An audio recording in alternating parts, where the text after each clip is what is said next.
This is Dr. Asif Ali Korai. I am currently posted as Assistant Commissioner तालका chamber district अंडोला यार। सबसे पहले मैं आपको अपनी थोड़ा एजुकेशनल बैकग्राउंड बताता हूँ, जिसमें सबसे पहले तो मेरी जो एजुकेशन है वो मोस्टली गवर्नमेंट इंस्टीट्यूशन से है, माँ सवाए 9th और मैट्रिक। लोग कहते हैं कि लोग लड़कियों की वजह से जो है एजुकेशन में पीछे जाते हैं। आपको एक इंटरेस्टिंग बात बताता हूँ कि up to 8th grade I was an average student. उसके बाद जब 9th में मैं Roshan Tara KG high school Moro में गया तो वहाँ को एजुकेशन सिस्टम था, तो वहाँ ऑब्वियसली गर्ल्स भी थी। तो बीइंग अ बलोच हमें जो होता है कि गर्ल्स के सामने हमें हार नहीं माननी चाहिए। तो वो एक मोटिवेशन थी मेरी, कहते हैं ना turning point of my life. तो मुझे ये था कि मैं अगर इनके सामने हार गया या कम पढ़ाई की तो मेरी एक किस्म की बेइज्जती होगी, और उसी चीज़ को लेके मैंने पढ़ना अच्छा स्टार्ट किया। और वहाँ हमारे इलाके में भी यही था कि जो स्पेशली कोराई होते हैं वो एजुकेशन की तरफ बहुत कम होते हैं। हमारे हैं ऑफिसर्स हैं, एजुकेशन की तरफ बिल्कुल कम है। तो वो एक ट्रेंड था हमारा, उसको भी मुझे तोड़ना था। तो ये चीज़ जो थी वहाँ मेरे लिए एक किस्म की स्टिमुलाई थी, मेरी टर्निंग पॉइंट थी लाइफ में। आफ्टरवर्ड्स अल्हम्दुलिल्लाह मैंने बहुत ही 9th मैट्रिक में अच्छे नंबर से पास किया। उसके बाद जब मैं कॉलेज लेवल पे गया, वहाँ गवर्नमेंट कॉलेज था, वहाँ हमारे जो टीचर्स थे वो मेरे लिए बहुत ही इंस्पायरेशनल थे। उन्होंने बहुत ही मुझे, ये कहते हैं ना कि एक किस्म का इंकरेजमेंट देने में जो किरदार था, मेरे पेरेंट्स तो डेफिनेटली थे ही थे। उसके बाद जो टीचर्स की जो इंकरेजमेंट थी वो एक्सेप्शनल है, मैचलेस है। अच्छा, उसके बाद हर कोई आता है कि मेडिकल या इंजीनियरिंग।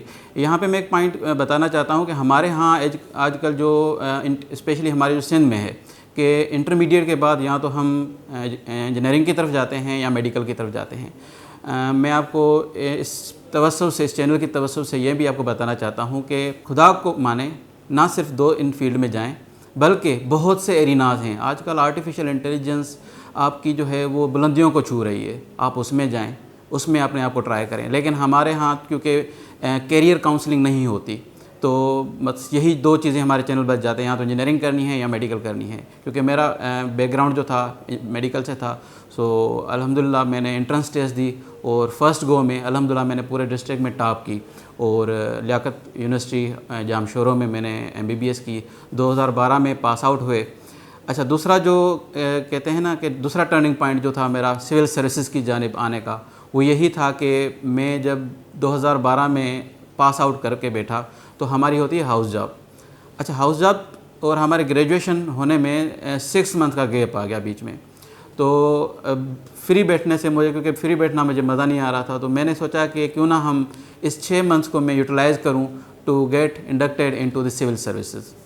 वो 6 महीने जो थे मैंने एक एकेडमी ज्वाइन की, और जो टीचर वहाँ थे मैं उनका शुक्रगुज़ार हूँ जिनकी बदौलत मैं यहाँ बैठा हुआ हूँ।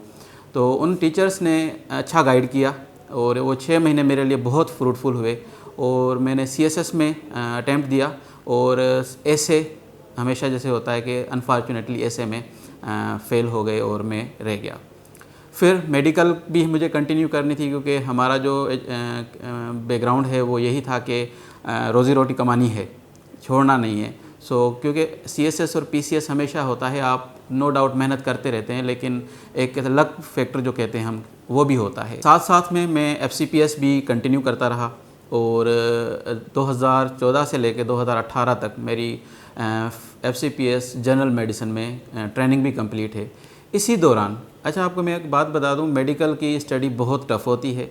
ये जो 4 साल थे 2014 से लेकर 2018 तक, ये ऐसे साल थे जिसमें मुझे FCPS की भी स्टडी करनी थी और साइमल्टेनियसली मुझे PCS और CSS की भी स्टडी करनी थी। 2013 में PCS 2013 अनाउंस हुई, सिंध गवर्नमेंट की जानिब से हमने फॉर्म भरवाया। 2016 में उसकी रिज़ल्ट आती है और अल्हम्दुलिल्लाह मैं असिस्टेंट कमिश्नर सिलेक्ट हुआ। 11वीं मेरी पोजीशन थी पूरे सिंध में। ये जो पॉइंट थी मेरे लिए, मेरे ख़ानदान के लिए एक ट्रेंड ब्रेकर थी, क्योंकि सिविल सर्विसेज में बहुत कम हमारे कबीले से लोग आते हैं ना, तो बहुत ही खुशी का मौका था। लेकिन unfortunately honourable Supreme Court of Pakistan ने उस एग्ज़ाम को नल एंड वॉइड करार दिया, वो एक किस्म का मेरे लिए बहुत बड़ा सेटबैक था, क्योंकि आपको एक बुलंदी तक पहुंचा दिया जाए, सोसाइटी में आपका नाम हो जाए और आपको ऑफ़र आर्डर दिया जाए, उसके बाद अचानक से ये पता चले कि भाई जो आपके पास ऑफ़र आर्डर है वो किसी काम का नहीं है, और वो सारी चीज़ें एकदम से ज़ीरो पे आ जाएँ। ये जो चीज़ें होती हैं आपको दुनिया में सिखाती हैं कि आपकी प्रैक्टिकल लाइफ कितनी डिफरेंट है जो आपकी सोशल मीडिया पे लाइफ होती है। कि जब मेरी रिज़ल्ट आई थी, जब मैं असिस्टेंट कमिश्नर बना था 2016 में, तो हर आपका जो रिश्तेदार है वो आपके करीब आता है, हर दोस्त आपका दोस्त बन जाता है, और हर कोई ये बस आपसे मुंसलिक होना चाहता है, आपसे एसोसिएशन बनाना चाहता है। ऑल ऑफ सडन जब मेरी result null and void declare की गई by the honourable Supreme Court of Pakistan, वो सारा सिनेरियो 180 डिग्री पे चेंज हो गया। वही दोस्त जो थे, कुछ आपके दोस्त होते हैं जो आपके साथ हमेशा रहते हैं, लेकिन वो जो आपके कुछ ऐसे दोस्त होते हैं जो कहते हैं ना अपॉर्चुनिस्टिक, मौके परस्त, वो दूर होते गए। कुछ रिश्तेदार ऐसे थे जिनके कमेंट्स में अगर इस कैमरा के सामने नहीं बताना चाहता, लेकिन बहुत ही मजाक खेज थे। खैर, वो एक किस्म की जो आपके ऊपर जो तनकीद होती है अपने रिश्तेदारों से, अपने दोस्तों से, कि भाई ये तो एक किस्म का वो बंदा था जो एक कहते हैं ना किस्मत से आ गया था, दोबारा नहीं आ सकता। खैर, एग्ज़ाम दोबारा हुआ सुप्रीम कोर्ट ऑफ पाकिस्तान की हुक्म से। अल्हम्दुलिल्लाह मैंने दोबारा क्वालिफ़ाई किया, और सेकंड टाइम मैंने जो क्वालिफ़ाई किया वो PSS provincial secretary service Sindh government के सेक्शन ऑफिसर जिसे हम बोलते हैं, उसमें मेरी एलोकेशन हुई।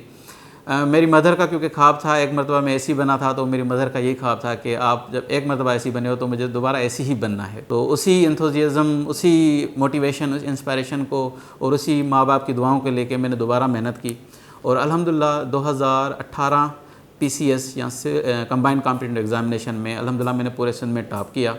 एट दैट मोमेंट मैं मस्जिद में ही था, तकरीबन असर की नमाज़ का टाइम था।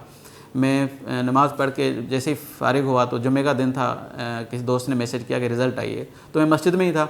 तो उसी टाइम पे रिज़ल्ट आई तो my name was on the top. So उसी टाइम पे शुक्र सजदा किया, अल्लाह का शुक्र किया। उसी टाइम पे अपनी मदर को कॉल की, and my mother was vaping के खुशी में कि ये वही ख्वाब था जो आपने अल्लाह ताला ने आपको दिया था, लेकिन अनफॉर्चुनेटली किसी की वजह से निकल गया था, अब दोबारा आपको मिला है।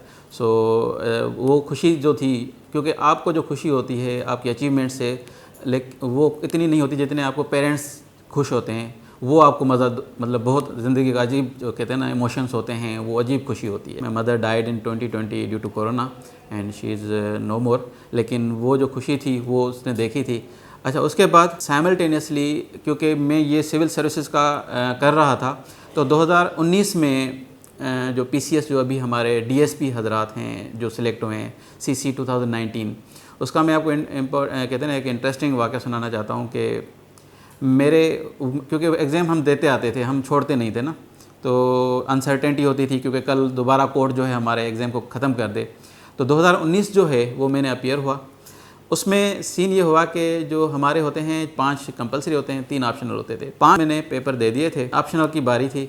ऑप्शनल में ये हुआ कि क्योंकि एक मरतबा जो एग्ज़ाम शेड्यूल है एग्ज़ाम का वो रिवाइज़ हो चुका था, तो एग्ज़ाम का शेड्यूल रिवाइज़ होने की वजह से वो जो एक पेपर था मेरा सिंधी लिटरेचर का, वो मेरे जहन में था कि वो इवनिंग में है। हालांकि जब रिवाइज़ शेड्यूल हुआ तो वो मॉर्निंग में आ चुका था। तो मैं तकरीबन 9 बजे उठा जिस दिन पेपर था, क्योंकि कंपलसरी हो गए थे, अब 3 मेरे ऑप्शनल रहते थे। तो मैं 9 बजे उठा, मैं 2 घंटे उसको रिवाइज़ किया पेपर को, क्योंकि पेपर जो इवनिंग वाला होता है वो तकरीबन 2 बजे शुरू होता था। मैंने कहा 2 बजे तक पहुंच जाएंगे आराम से। 11 का टाइम हुआ तो मेरा अचानक से, मैं वॉक कर रहा था अपने ही रूम में, तो अचानक से मेरी टाइम टेबल पे नज़र पड़ी, और जब टाइम टेबल पे नज़र पड़ी तो आई वाज शॉक्ड। कैसे ना आप नमनेस पैदा हो गई टिप्स पे, आप ठंडे हो गए, क्योंकि वहाँ देखा तो मैंने लिखा हुआ था कि आपका जो पेपर है अभी मॉर्निंग में चल रहा है। बहरहाल आई वाज स्टन देयर, मतलब कुछ समझ नहीं आ रहा था क्या किया जाए, क्योंकि वो भी एक किस्म, तब तक मैं सेक्शन ऑफिसर था और मेरे लिए ये अटैम्प्ट भी बहुत ही अच्छा मतलब कि ज़रूरी था। खैर वो अटैम्प्ट मेरा मिस हो गया, लेकिन जब मार्कशीट आई तो अल्हम्दुलिल्लाह वो 5 पेपर जो थे मेरे वो पास थे, और अगर मैं दोबारा वो पेपर देता तो 2019 भी क्लियर कर सकता था, लेकिन नहीं हुआ। अच्छा, मीनवाइल जैसे मैं आपको बता रहा था कि जैसे सिविल सर्विसेज का मेरा सफ़र था, इसी तरह मेडिकल का सफ़र भी मैं कंटिन्यू कर रहा था। 2017 में मैंने मेडिकल ऑफिसर की कमीशन क्लियर की थी, और 2700 लोगों में से मेरा जो मेरिट नंबर था वो 27 था। सो अल्हम्दुलिल्लाह मैं मेडिकल में भी अल्हम्दुलिल्लाह अच्छे नंबरों से आगे रहा और अच्छी मेरी स्टडीज़ थी। आजकल भी दोस्त जो हैं मुझे ज़्यादातर जो है मेडिकल के हवाले से कॉल करके पूछते हैं, सर ये बताएं, इसकी दवाई वगैरह बताएं। तो अल्हम्दुलिल्लाह वो मैं खिदमत कर रहा हूँ, वो मैंने छोड़ी नहीं है, क्योंकि वो मेरा बेसिक प्रोफेशन है मेडिकल का, वो कभी नहीं छोड़ूंगा। अच्छा, सिविल सर्विसेज में अब आते हैं उन दोस्तों के लिए जिसका शौक़ है कि भाई मैं सिविल सर्विसेज में हूँ। एक तो हमारी सोसाइटी जो है और हमारी मीडिया जो है वो इस चीज़ को मतलब इतना अच्छा बना के पेश करती है कि हर कोई कहता है कि भाई सिविल सर्विसेज में आ जाए। हालांकि ये भी एक 17 ग्रेड की नौकरी है, इसमें भी आपको वही तनख्वाह मिलती है, थोड़ा हो सकता है कि ज़्यादा तनख्वाह हो, अलाउंसेस वगैरह होते हैं, अदरवाइज़ वही 17वें ग्रेड की कहते हैं ना अब जॉब है जिसके लिए आप करते हैं। लेकिन एक किस्म की प्रेस्टीज है, यानी कि आप जो हैं अगर असिस्टेंट कमिश्नर हैं तो आप पूरे सब डिवीज़न तालका के हेड हैं। जो भी गवर्नमेंट के 58 to 60 डिपार्टमेंट्स हैं उसकी सुपरविजन आपके ज़िम्मे है। ये जॉब जो है जैसे जितनी आपको कहते हैं ना अच्छी लगती है, उतने इसमें चैलेंजेस बहुत ज़्यादा हैं। लेकिन हाउएवर हमारे कुछ अच्छे दोस्त हैं जो इस सर्विसेज में आना चाहते हैं। इसमें पैसा नहीं है, ये आपको मैं बता दूं। अगर आप पैसे के लिए आना चाहते हैं तो this is the wrong way my friend, आप इधर ना आएँ। इसमें पैसा इतना नहीं है। हाँ, आपकी प्रेस्टीज बहुत है, पावर है, अथॉरिटी है। अगर आपको ये एंजॉय करना है तो मोस्ट वेलकम। अगर आप इस नियत से आ रहे हैं कि आपको पैसा इसमें ज़्यादा मिलेगा, नो वे, तो आप गलत जगह पे आ रहे हैं। आप बिज़नेस करें, मैं आपको रिकमेंड करूंगा बिज़नेस करें, इस साइड पे ना आएँ। हाँ, लेकिन इन 3-4 चीज़ें जो मैंने मेंशन की हैं, अगर आप इसका शौक़ है तो मोस्ट वेलकम।